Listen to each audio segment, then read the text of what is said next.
আজকে গাছ থেকে এঁচোড় পারলাম। শুধু এঁচোড় মানে নিরামিষভাবে রান্না করলেও ভালো লাগে, কিন্তু আমার কর্তা মানে এঁচোড়ে কিছু না দিলে উনি খাবেন না।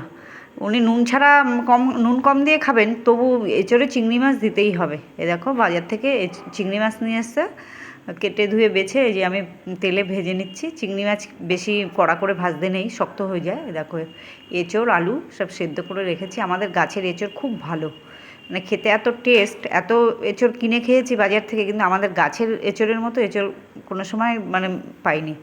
এ দেখো আলুগুলো ছাঁকা তেলে ভেজে নিচ্ছি, নিয়ে সাধারণভাবেই করব। মশলাটা একটু কম দেব, আর হচ্ছে লবণটা এক সামান্য পরিমাণে লবণ দেব।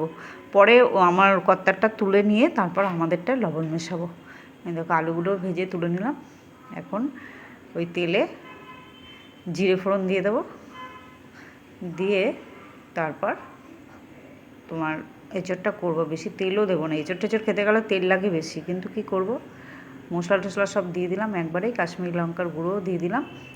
এবার এঁচোড়টা একটু কষিয়ে নেব, সেদ্ধ করা আছে একটু, কষিয়ে নিয়ে তারপর আলু আর হচ্ছে চিংড়ি মাছগুলো দিয়ে দেবো।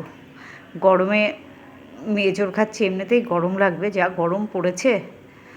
আর মানে কৃষ্ণনগর আরও বেশি গরম। যারা যারা কৃষ্ণনগরে থাকো তারা তো ভালোই জানো কৃষ্ণনগরে কেমন গরম।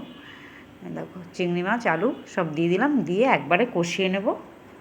নিয়ে সব মশলা দিয়েছি যা যা দেওয়ার, জিরে আদা ধনে, তোমার কাঁচা লঙ্কা দিয়েছি, কাশ্মীরি লঙ্কার গুঁড়ো, তারপর একটু টক দই দিলাম, রসুন পেঁয়াজও দিয়েছি। রসুন অল্প দিয়েছি, পেঁয়াজ দিয়েছি, আদা দিয়েছি, সবই দিয়েছি। মশলাটা আর ভাগে ভাগে তোমাদের দেখালাম না, তোমরা এঁচোড় তো রান্না করতেই জানো, আর আমি এর আগে এঁচোড় দেখিয়েছি রান্না।